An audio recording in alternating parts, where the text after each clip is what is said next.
En ce matin, je vais poser une question. Combien de fois Jésus a visité les disciples après la Pâque? Parce que là, on sort de la Pâque. Hein?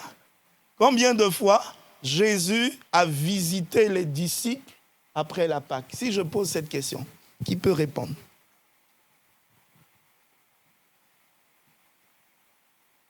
Allez. Certains disent 4, certains disent 2. Hein? Certains disent 3.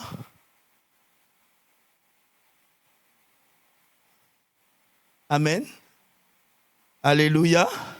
La première fois qu'il a visité les disciples, il est rentré dans les lieux et ils ont voulu le toucher. Il leur a dit de ne pas le toucher parce qu'il doit aller vers le Père.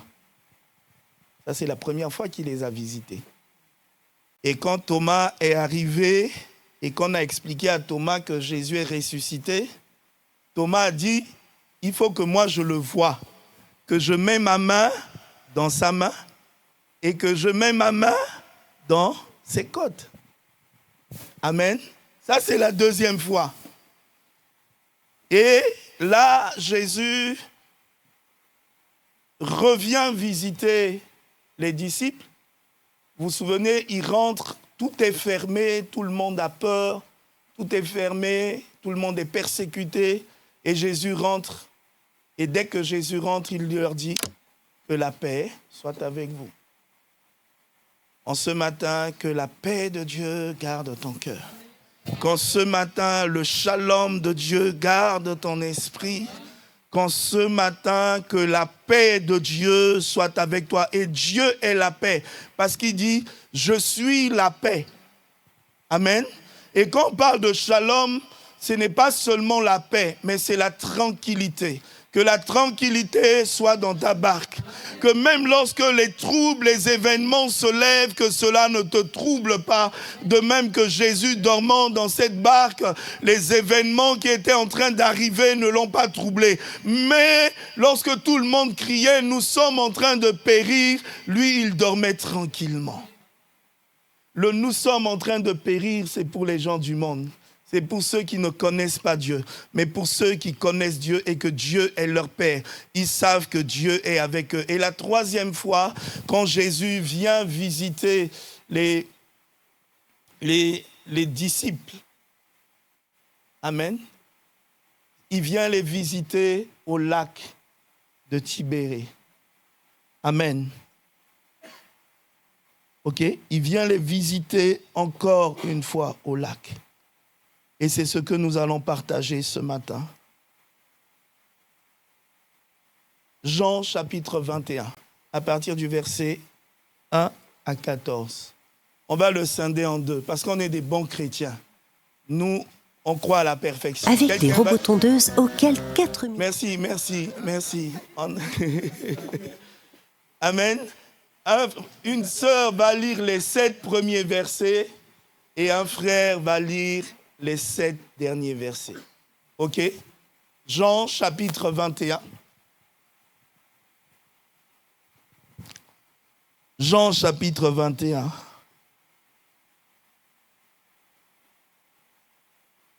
Ceux qui ont dit 4, ce n'est pas faux, hein, puisque à l'enlèvement, ils ont été quand même visités. Jésus était avec les disciples. Mais là, je veux parler des 3 fois successives avant l'enlèvement. Jean chapitre 21, verset 1 jusqu'à 7. Après cela, Jésus se montra encore aux disciples sur les bords de la mer de Tibériade. Et voici de quelle manière il se montra. Simon-Pierre, Thomas appelé Didyme, Nathanaël de Cana en Galilée, les fils des Zébédée et 2 autres disciples de Jésus étaient ensemble. Simon-Pierre leur dit, « Je vais pêcher. » Ils lui dirent, nous allons aussi avec toi. Ils sortirent et montèrent dans une barque, et cette nuit-là, ils ne prirent rien. Le matin étant venu, Jésus se trouva sur le rivage, mais les disciples ne savaient pas que c'était Jésus. Jésus leur dit, « Enfants, n'avez-vous rien à manger ?» Ils lui répondirent, « Non. » Il leur dit, « Jetez le filet droit de la barque et vous trouverez. » Ils se jetèrent donc et ils ne pouvaient plus le retirer à cause de la grande quantité de poissons. Reprends cette partie. Ils ne pouvaient plus. Et ils ne pouvaient plus le retirer à cause de la grande quantité de poissons. Alors le disciple que Jésus aimait dit à Pierre, « C'est le Seigneur. » Et Simon-Pierre, dès qu'il a entendu que c'était le Seigneur, mit son vêtement et sa ceinture, car il était nu, et se jeta dans la mer. Un frère peut lire à partir du verset 8, s'il vous plaît. Je lis la parole de Dieu. Les autres disciples vinrent avec la barque, tirant le filet plein de poissons, car il n'était éloigné de terre que d'environ 200 coudées. Lorsqu'il fut descendu à terre, ils virent là des charbons allumés, du poisson dessus et du pain. Jésus leur dit, « Apportez du poisson que vous venez de prendre. » Simon-Pierre monta dans la barque et tira le filet plein de 153 grands poissons. Et quoi qu'il en eût tant, le filet ne se rompit point. Jésus leur dit, « Venez et mangez. » Et aucun des disciples n'osait lui demander, « Qui es-tu » sachant que c'était le Seigneur. Jésus s'approcha, prit le pain et leur en donna. Il fit de même du poisson. C'était la 3e fois que Jésus se montrait à ses disciples depuis qu'il était ressuscité des morts. Amen. C'était la 3e fois que Jésus se montrait à ses disciples. Amen. La 3e fois que Jésus se montre à ses disciples. Jésus ne se montre pas à tout le monde. Amen. Le Seigneur ne se montre pas à tout le monde. Mais le Seigneur se montre à ses disciples. Je veux encourager l'Église. Il est dit, allez faire de toutes les nations des disciples. Il n'est pas dit de faire de toutes les nations des croyants. Il y a une différence entre disciples et croyants. Satan croit que Dieu existe et il le fait bien. Mais il n'est pas engagé avec Dieu. La différence entre croire à l'existence de Dieu et croire en Dieu, c'est l'engagement. Beaucoup de gens croient à l'existence de Dieu.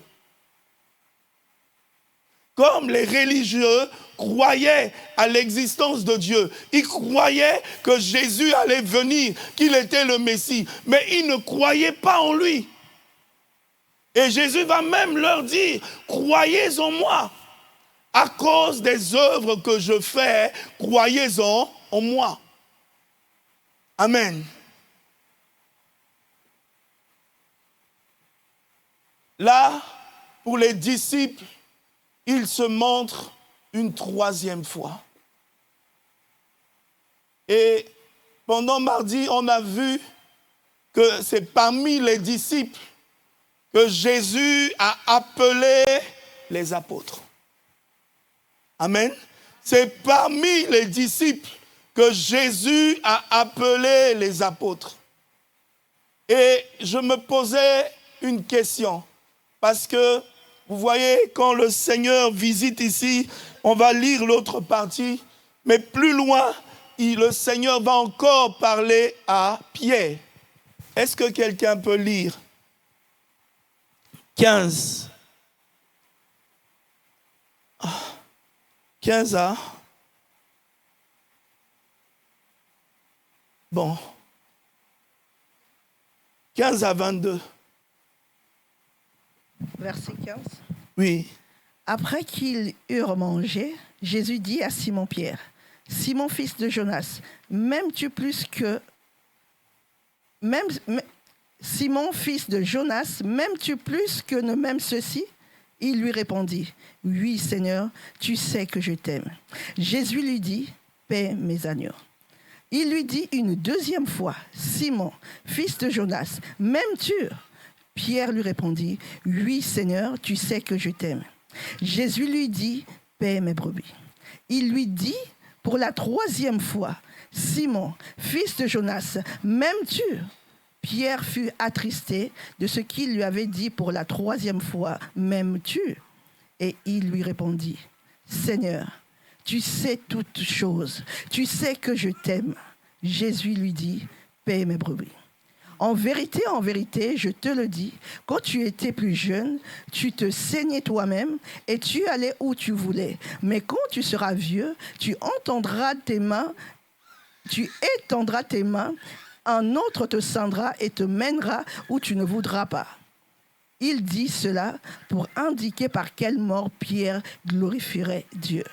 Et ayant ainsi parlé, il lui dit, « Suis-moi. » Pierre, s'étant retourné, vit venir après eux le disciple que Jésus aima, celui qui, pendant le souper, s'étant penché sur la poitrine de Jésus et avait dit, « Seigneur, qui était ce qui te livre ?»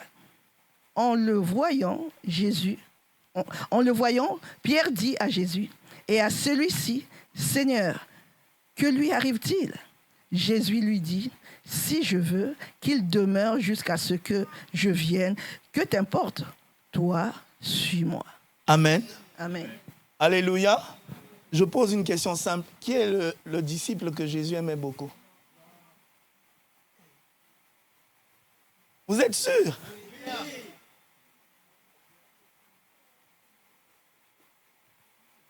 Amen.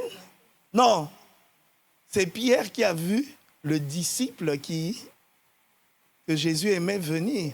Donc ça ne peut pas être Pierre. On n'a pas signifié, hein? On n'a pas donné de prénom. On le dit après. D'accord. Ok. Je posais toutes ces questions pour voir si vous êtes lecteur de la parole de Dieu. Si en sortant de la Pâque, vous savez, ces éléments-là, ce que le Seigneur a fait ici, enseigne beaucoup de choses. Ça nous enseigne comment le Seigneur a commencé à préparer les disciples à être remplis de la puissance du Saint-Esprit. Il a commencé par guérir le cœur de Thomas. Vous voyez, là, on dit Thomas était là. La première fois quand Jésus est venu, Thomas n'était pas là, mais il était où? Puisque tous les disciples étaient ensemble, normalement, il était dans la chambre haute. Il était où? Jésus leur a dit, allez prier. Le Saint-Esprit va agir. Non, quand Jésus les a visités, ils étaient ensemble. Tous les autres étaient là, sauf lui. En réalité, il était où? Je ne veux pas revenir sur l'enlèvement quand Jésus leur a dit « Le Saint-Esprit surviendra sur vous ». Parce que là, tous étaient là et on n'a pas nommé d'autres personnes. Mais là, Thomas était où? Si on pose la question aux vrais chrétiens, est-ce que tu veux donner le prénom de Thomas à ton enfant? Vous allez me dire quoi, les sœurs? Parce que quand on parle de Thomas, la première chose, on pense à un homme qui a douté. On pense à un homme qui ne croit pas. Il a fallu que Jésus guérisse son intérieur. Et le Seigneur me disait que beaucoup de gens sont des disciples, mais des disciples avec des blessures intérieures. C'est pour cela que Thomas dit, il faut que je mette ma main dans sa côte. Parce que l'intérieur de Thomas n'était pas guéri. Parce que Jésus était avec eux. Et là, Jésus meurt. Donc, pour lui dire, c'est comme s'il nous a abandonnés. C'est comme s'il nous a laissés. Nous sommes face à des situations difficiles. Et il n'est pas là. Mais il est où? Et quand Jésus apparaît, et parce que Jésus ne lui apparaît pas, il dit non, je veux voir. Et la parole de Dieu dit, heureux ceux qui n'ont pas vu, mais qui ont cru. Et beaucoup de chrétiens, pendant leur marche avec Dieu, au début étaient des hommes de foi, comme la parole de Dieu dit dans Galates, qui vous a transformé, vous qui avez commencé par la foi pour devenir charnel, qui vous a transformé? Parce que pendant la marche, ils ont pris des coups. Thomas a vécu quand on est venu attraper Jésus. Il a vu Jésus attrapé comme un simple homme. Il a vu Jésus flagellé. Il a vu Jésus percé. Il a vu Jésus crucifié. Il a commencé à voir Jésus comme un homme. Parce qu'il a pris la forme d'un homme, il est venu parmi nous. Et cela a commencé à travailler dans le cœur de Judas, de Thomas. Il a vu Jésus comme quelqu'un que Judas a trahi, mais ça n'a rien fait. Or qu'il n'a pas vu les autres effets. Du coup, ça jouait sur sa foi. Au fur et à mesure, la flamme de sa foi était en train de diminuer. Et il a commencé à tenir un langage humain. Il a commencé à dire, moi, si je dois croire en Jésus encore là, il faut que je le voie.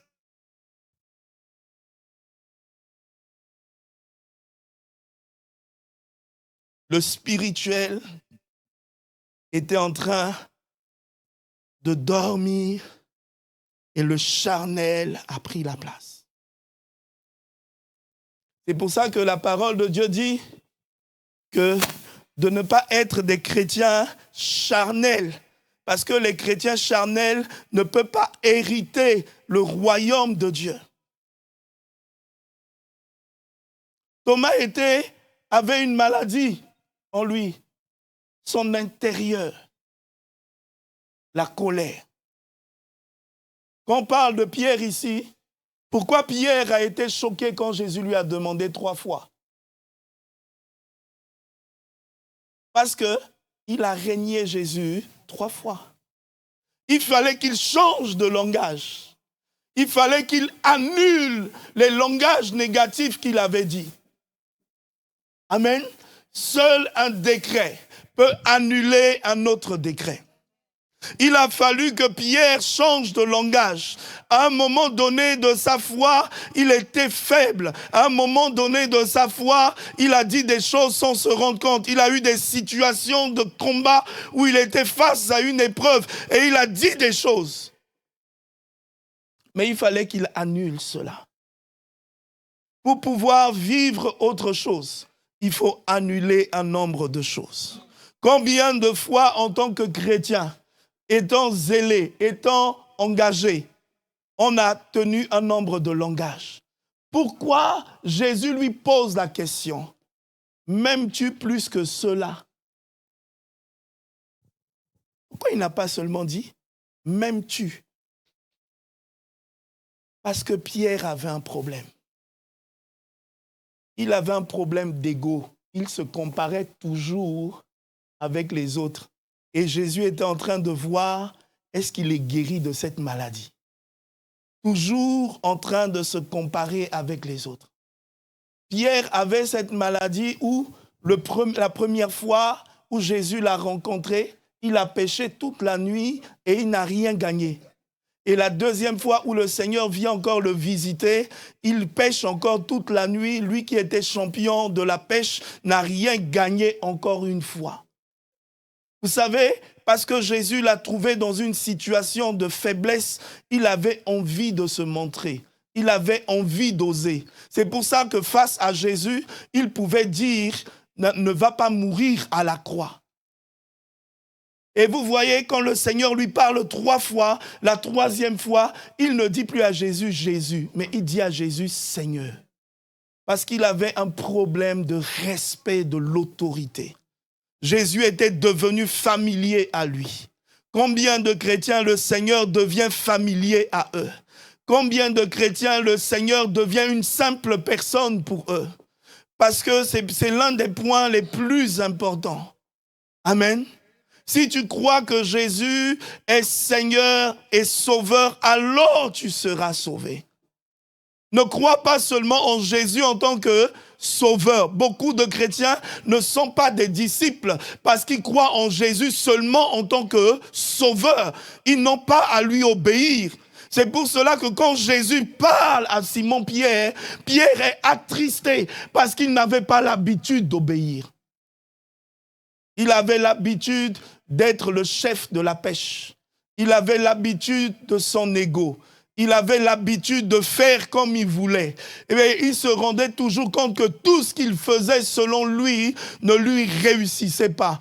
Je suis en train de te dire le secret. Fais pas selon toi, mais fais selon le Seigneur. Le Seigneur nous dit, voilà comment vous devez prier. Notre Père qui es aux cieux, que ton règne vienne, que ta volonté soit faite. Pas ma volonté, pas ce que je veux, mais ce que toi tu veux soit fait. Et c'est l'un des grands secrets de la prière pour réussir. Et là, une fois de plus, le Seigneur vient visiter Pierre et les disciples. Ce n'est pas parce qu'il est passé par la mort que sa puissance a diminué. Ce n'est pas parce qu'il est passé par le tombeau que sa gloire et ce que Dieu lui a donné a diminué. Il a fait dans son vivant, sans passer par la mort, il a fait la pêche miraculeuse. Il a démontré encore une fois, cette fois-ci en faisant la pêche miraculeuse, parce qu'il est le même hier, aujourd'hui et éternellement. Jésus-Christ n'a pas changé. Notre Seigneur n'a pas changé. La puissance qu'il a exercée hier, il peut l'exercer aujourd'hui et il peut l'exercer demain. Il peut l'exercer en tout temps. Il n'y a pas d'ombre de variation en lui. Je suis venu te dire de la part de Dieu, aie confiance dans le Seigneur. Amen. Aie confiance dans le Seigneur parce qu'il est vraiment ressuscité. En ressuscitant, il a encore toute la puissance qu'il avait au début. En ressuscitant, il avait encore tous les miracles qu'il avait au début. La deuxième fois, quand il est rentré pour visiter les disciples, la porte était fermée. Personne ne pouvait rentrer. Mais il est rentré à travers. Je suis venu te dire, ce qui est impossible aux hommes, à Jésus-Christ, c'est possible. C'est impossible aux hommes de traverser un mur, mais c'est possible à Dieu de traverser un mur. Jésus a défié et a vaincu les lois de la science et de la nature. Il est Dieu et il a montré tout son côté de Dieu.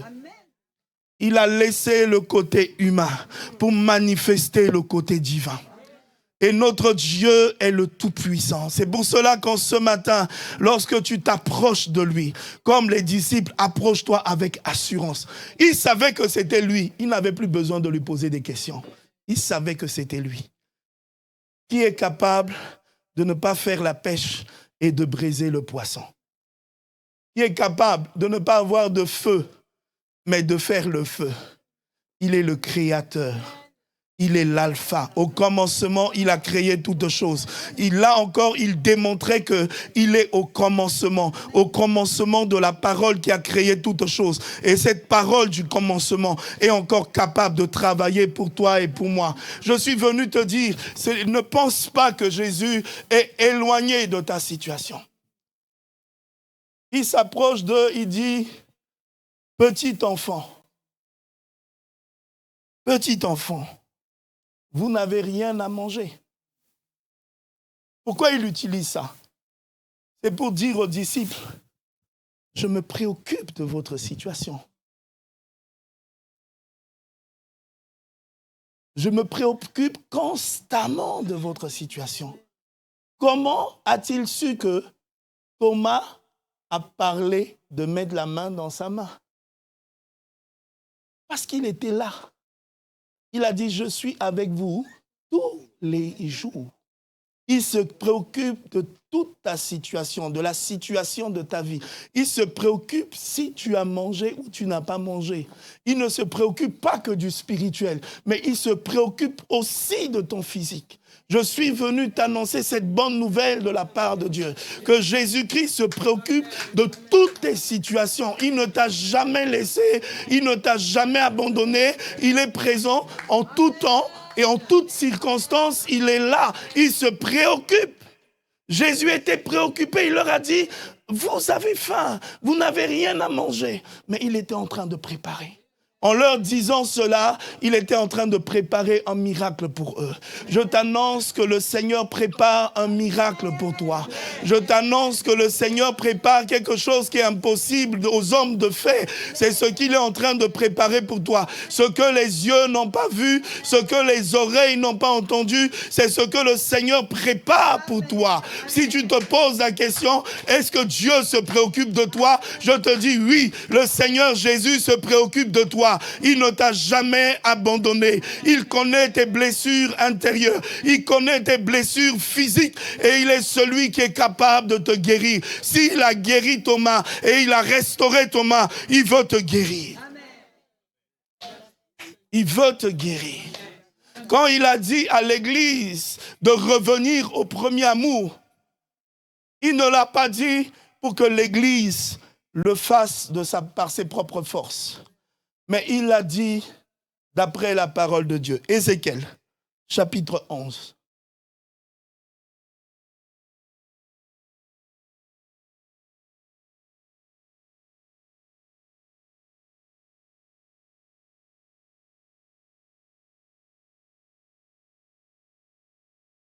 Versets 19 à 21.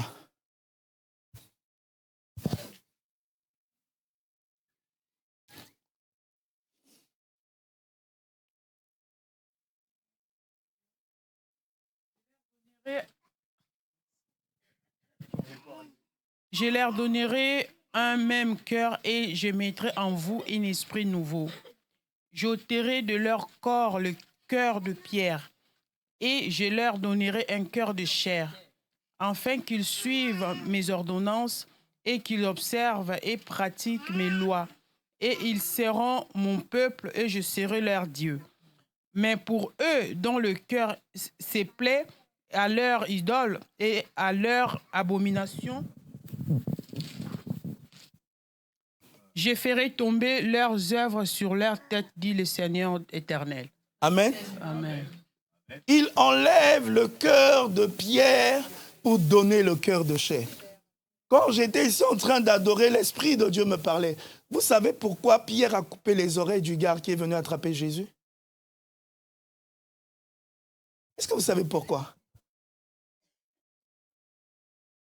Beaucoup vont dire parce qu'il voulait défendre le Seigneur.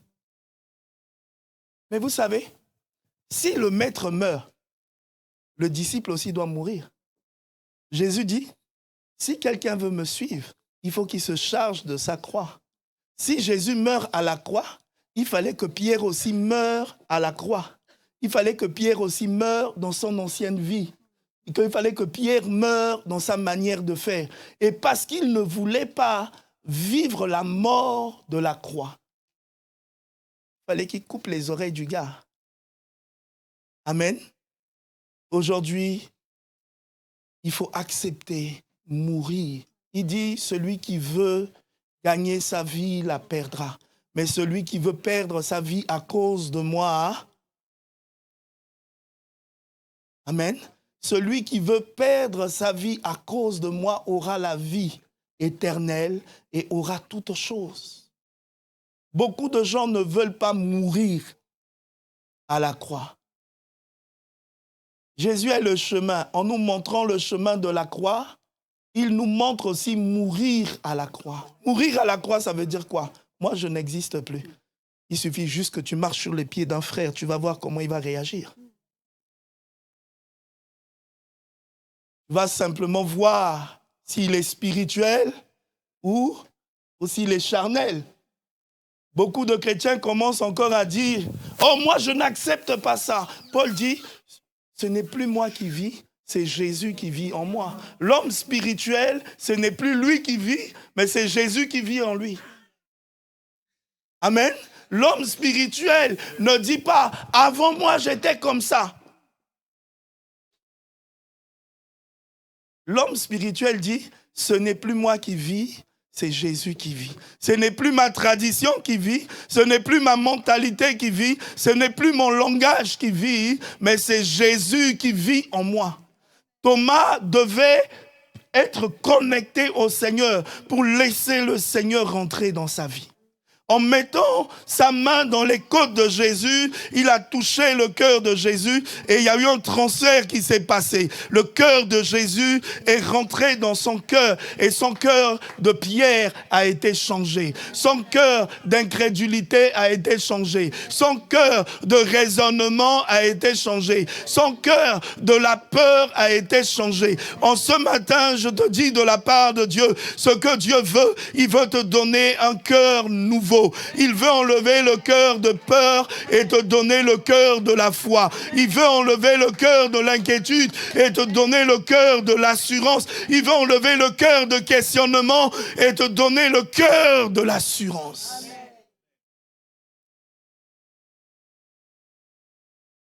Parce que tout est possible à celui qui croit. Il fallait un vase nouveau pour que la puissance de Dieu descende dans la vie de Thomas. Il fallait que Pierre soit guéri de son passé. Amen. C'est le passé de Pierre qui a fait que Pierre aimait couper les oreilles des gens. C'est son passé. Parce que, vous vous imaginez, il a péché toute la nuit. S'il arrive à la maison et qu'il n'emmène rien, sa femme va le demander parce que Pierre était marié. On parle de la belle-mère de Pierre. Hein? Donc Pierre était marié. C'est-à-dire que Pierre avait des enfants. Donc s'il rentrait le matin sans rien. Imaginez-vous, tu travailles, tu dis, tu vas aller travailler toute la nuit et tu dois emmener quelque chose et tu n'emmènes rien. Les sœurs qui ne sont pas spirituelles, les femmes qui ne sont pas spirituelles vont commencer à poser des équations. Tu sors d'où? Tu as fait quoi toute la nuit? Hein? Tu sors où? Tu as fait quoi toute la nuit? Jusqu'à ce matin-là, tu étais où? Mais c'est normal. Vous savez pourquoi c'est normal? Parce que la Bible dit, lorsque le péché est rentré, Dieu a dit que le cœur de la femme sera attaché à son mari. Ça n'a pas changé, hein? Ce n'est pas parce qu'une femme est chrétienne que ça a changé. La parole de Dieu dit quand l'homme et la femme ont péché, Dieu a dit pour la femme, la sentence, c'est que quand tu vas avoir un enfant, tu auras les douleurs et ton cœur sera attaché à ton mari. Et pour le mari, tu dois travailler durement pour subvenir aux besoins de ta famille. OK? Donc, le fait que Jésus est venu n'a pas changé ça. Et la parole de Dieu pousse encore plus loin. Paul traite ce sujet. Nous devons comprendre qu'en étant devenus chrétiens, il y a des choses que Dieu a dit qui n'ont pas changé. Amen. Pierre a travaillé toute la nuit, il arrive. Donc, il est honteux. Quand tu travailles toute la nuit, tu ne gagnes rien. Un professionnel, qu'est-ce qui se passe? Tu as envie de te prouver. Et vous allez voir, il y a beaucoup de gens qui viennent disciples de Jésus, mais ils ont encore envie de se prouver. Non. Tel que le Seigneur est, tel tu es. Il faut avoir en nous les sentiments qui sont en Jésus-Christ. Amen. Et les sentiments qui étaient en Jésus-Christ, il s'est humilié jusqu'à la mort à la croix et il a été souverainement élevé. L'humilité doit être notre caractère, notre force. Nous devons être les vrais disciples, pas les disciples, les disciples après la Pâque. Pas les disciples pendant la marche, mais les disciples après la Pâque. Si tu as été disciple pendant que Jésus avait 30 ans jusqu'à 33 ans, c'est bien, mais deviens disciple après la Pâque. Amen. Alléluia. Si tu as marché avec lui pendant un nombre d'années, c'est bien. Mais deviens un disciple véritablement touché par la puissance du sang de Jésus, touché par l'œuvre de la croix. Deviens un disciple visité qui donne toute sa foi. Amen. Ne reste pas simplement disciple avant la mort du Seigneur. Laisse le Seigneur te visiter. Laisse le Seigneur te transformer. C'est pour cela qu'au dernier message, Jésus dit à Pierre, est-ce que tu m'aimes? La vision du maître n'est pas que tu restes seulement disciple. Il dit, si vous demeurez en moi, que mes paroles demeurent en vous, vous ferez les œuvres que j'ai faites et vous en ferez de plus grandes. La vision du Seigneur, ce n'est pas d'être disciple éternellement. Et il va encore dire aux disciples, vous n'êtes plus mes disciples, mais vous êtes venus mes amis. La profondeur avec Dieu ne reste pas seulement en surface, mais la profondeur avec Dieu ne reste pas seulement sur les contours extérieurs, mais la profondeur avec Dieu. La vision du Seigneur, ce n'est pas que tu restes disciple. Vous savez, souvent, je n'accepte pas un nombre de langages. Je sais qu'il y a beaucoup de gens qui l'utilisent. C'est mon fils spirituel, il reste toujours ton fils spirituel. C'est mon disciple, il reste toujours le disciple. Non. Non. Non. Jésus dit, vous n'êtes plus mes disciples, mais vous devenez mes amis. Un bon leader, c'est celui qui forme et qui accepte que la personne, à un moment donné, quand elle a la maturité, devienne un ami. Amen. Devienne un ami. Pas que la personne reste éternellement disciple.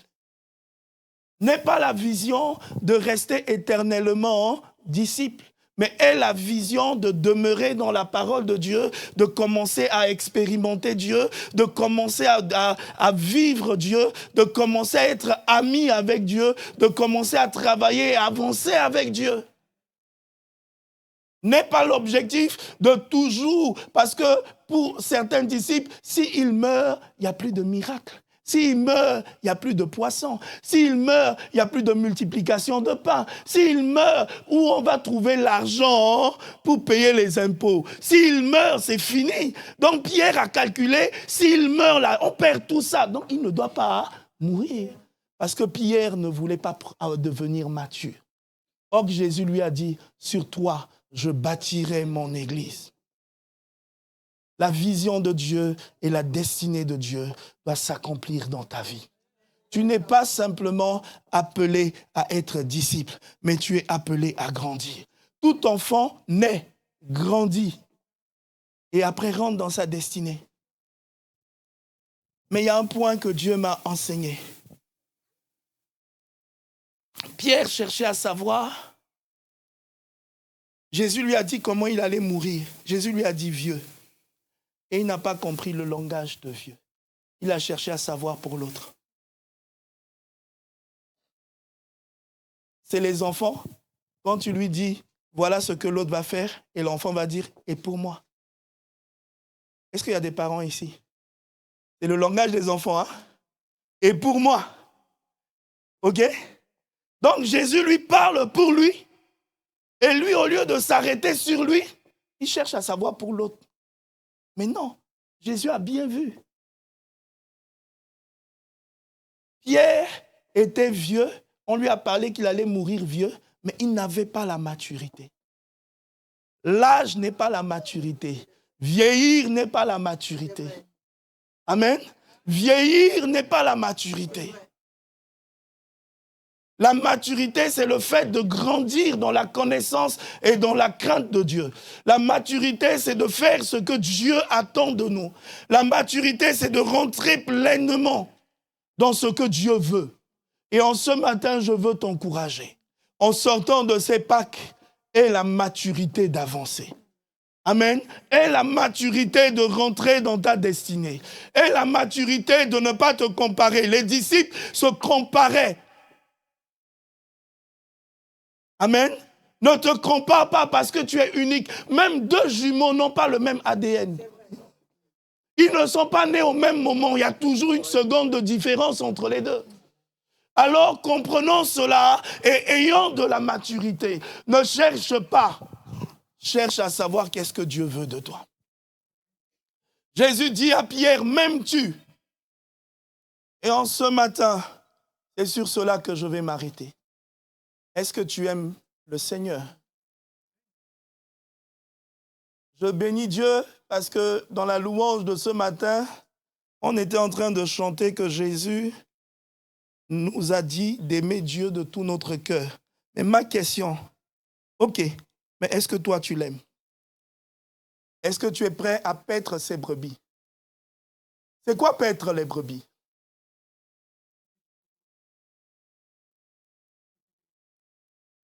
Amen. Est-ce que tu es prêt à t'occuper des brebis? Vous savez, un bon berger, Jean chapitre 10, verset 10, un bon berger donne sa vie. Est-ce que tu es capable de donner ta vie pour les brebis? C'est ça aimer, hein? En dehors de paroles. Je sais qu'on est fort en paroles. Mais dans les actes, c'est quoi aimer véritablement les brebis? Est-ce que tu donnes ta vie pour les brebis? Jésus a donné sa vie pour toi et pour moi. Et ce qu'il attend de nous, c'est de nous donner notre vie pour ces brebis. Le premier élément à donner sa vie est simple. Est-ce que tu commences à prier? Jésus priait pour les disciples. Il a dit à Pierre, je sais que tu vas tomber, mais j'ai prié pour toi. Je sais que tu vas flancher, mais j'ai prié pour toi. Il a donné sa vie, pas en s'arrêtant, tu es tombé, je t'abandonne, je te laisse, je te chasse. Mais il a commencé à dire, oui, je sais qu'il y a un problème qui va arriver, mais j'ai prié pour toi. Est-ce que tu pries quand il y a des situations compliquées et difficiles ou tu tranches directement? Beaucoup de chrétiens sont comme Pierre avant. Dès qu'il y a un problème, on coupe l'oreille. Jésus aimait même celui qui est venu l'arrêter. Il a remis l'oreille.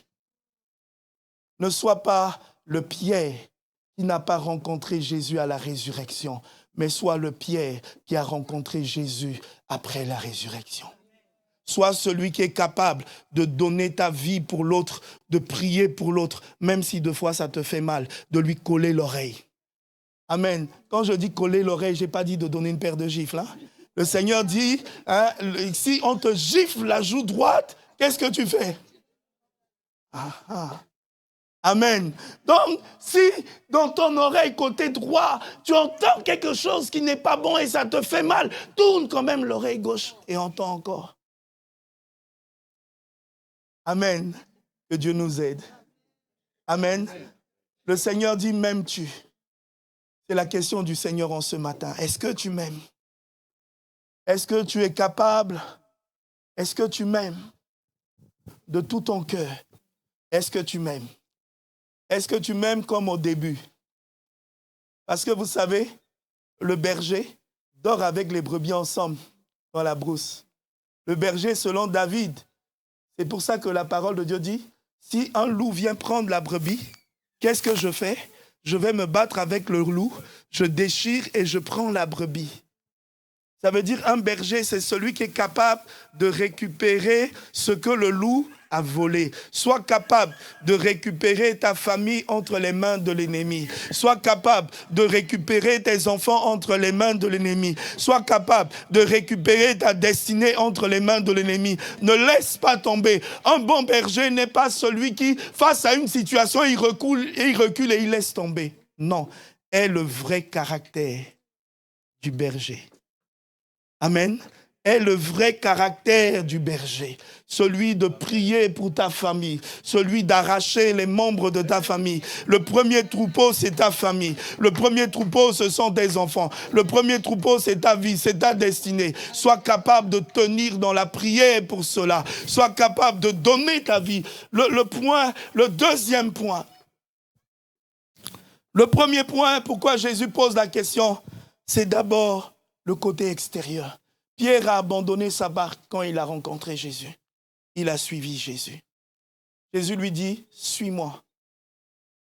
Vous voyez là, Pierre est reparti dans sa barque. Il est reparti dans les vieilles habitudes. Je suis venu te dire en ce matin, le Seigneur te dit, suis-moi. Ne reste plus dans les anciennes habitudes. Ne reste plus dans les anciennes situations. Ne reste plus dans les anciennes choses que tu as vécues. Ne reste plus dans le passé. Mais avance avec moi. Suis-moi. Je veux bâtir au travers de ta vie. Suis-moi. Je veux accomplir ce que j'ai arrêté pour toi. Suis-moi. Jésus insiste auprès de Pierre. Il fallait que Pierre renouvelle son engagement. En ce matin, renouvelle ton engagement avec Dieu. Amen. Renouvelle ton engagement avec Dieu. Pierre est tombé, mais il n'est pas resté le fait d'être tombé. Si tu tombes, c'est une chose, mais relève-toi. Amen. Pierre est tombé. Pierre n'est pas resté là. Il ne s'est pas morfondu là. Mais il s'est relevé. Amen. Quand il a entendu que c'était le Seigneur, la Bible dit, il a pris ses vêtements. Amen. Il a pris ses vêtements. Lui qui était nu, il a pris ses vêtements.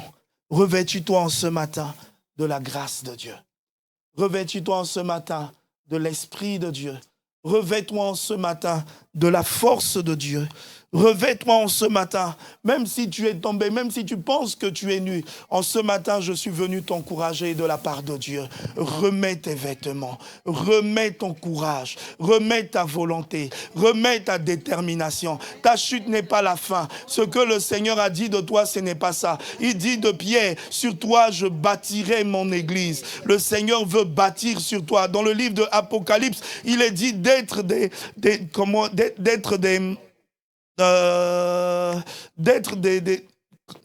tours dans sa maison, des piliers. En ce matin, ma prière, c'est que tu sois un pilier dans la maison de Dieu. Amen. Dans la maison de Dieu, sois un pilier, sois fort, sois capable de supporter. Le pilier, c'est celui qui est capable de supporter. Vous savez, il y a beaucoup de chrétiens aujourd'hui qui ne sont pas des piliers parce qu'ils ne supportent pas. Le moindre truc, il disparaît. Ma prière en ce matin, sois un pilier. Sois une pierre sur laquelle le Seigneur bâtit. Ne sois pas une brique, mais sois une pierre sur laquelle le Seigneur bâtit, sur laquelle le Seigneur peut mettre toute sa confiance. Sois renouvelé en ce matin. Amen. Sois renouvelé en ce matin. Sois renouvelé en ce matin. Le Seigneur dit, m'aimes-tu? En disant, m'aimes-tu? C'était, est-ce que tu es capable d'abandonner ta chair? Est-ce que tu es capable d'abandonner tes désirs? Est-ce que tu es capable d'abandonner tes biens? Le Seigneur enseigne ça pour les disciples. Celui qui veut me suivre, il a dit ça aux riches. Il a dit, va donner tous tes biens. Le riche a dit, Amen. Pourquoi? Parce qu'il adorait la richesse. Parce qu'il adorait la richesse pour lui est un Dieu. N'adore pas maman. Aujourd'hui, beaucoup de chrétiens adorent la richesse. Non, la richesse est appelée à être à notre service. Mais nous ne sommes pas appelés à être au service de la richesse. Amen. Alléluia. Beaucoup adorent leur richesse, que quand le Seigneur veut multiplier dans leur vie et qu'il leur dit de semer, ils ne sont pas capables de semer. Ils commencent d'abord par raisonner. C'est ce qui a tué Ananias et Saphira. Amen. Donne toute ta vie au Seigneur. Donne tous tes biens au Seigneur. Toi et ta maison, sers le Seigneur. Avance avec le Seigneur. Il est important. La deuxième chose que Jésus voulait voir, est-ce que Pierre est capable de l'aimer de tout son cœur? Qu'est-ce qui prend la première place dans ton cœur? L'un des psaumes que j'ai appris avec le Seigneur au début de ma vie chrétienne, c'est ce qu'on appelle la température chrétienne. Psaume 37. Verset combien?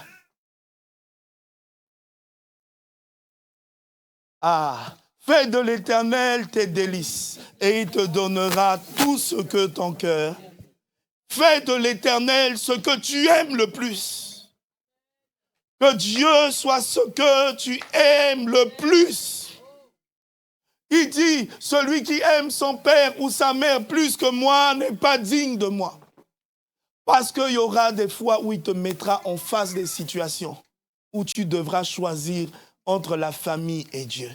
Mais il dit, tout ce que tu abandonnes pour moi sur cette terre, tu le recevras sur cette terre au centuple. Je me souviens, quand je me suis converti et que je devais me baptiser, toute ma famille est catholique et ma mère et l'une de mes tantes m'ont fait asseoir et m'ont dit, est-ce que tu vas chez les églises apostoliques, là, les magiciens, là, est-ce que tu vas là-bas, tu vas vouloir te faire baptiser là-bas? Ils m'ont dit, si tu pars là-bas, pour toi et la famille, c'est fini. Et il leur a dit, la volonté de Dieu soit faite. Aujourd'hui, avant que ma mère ne parte, elle s'est convertie. Le fils de cette tante s'est converti, il sert le Seigneur. Hop, il fallait que je sois la pierre pour le salut de ma famille. Face au baptême, si je reculais, toute la famille allait être encore dans la religiosité. Amen. Sois le pilier de la famille. Par ta détermination, par ton engagement de foi, même entre chrétiens, on te posera la question. Regardez, la mère de Jésus a dit à Jésus, tu n'es pas intelligent, tu es insensé. Quand Jésus était en train d'enseigner, sa mère est venue dire, viens là. Et Jésus était encore en train d'enseigner. C'est là où Jésus dit, ma mère et mes frères, ce sont ceux qui entendent la parole et qui la mettent en pratique. Marie a vu l'ange. Marie savait comment elle a eu Jésus. OK? Mais à un moment donné, elle a voulu mettre en cause l'engagement de tout ce que Dieu lui a dit pour Jésus. Involontairement.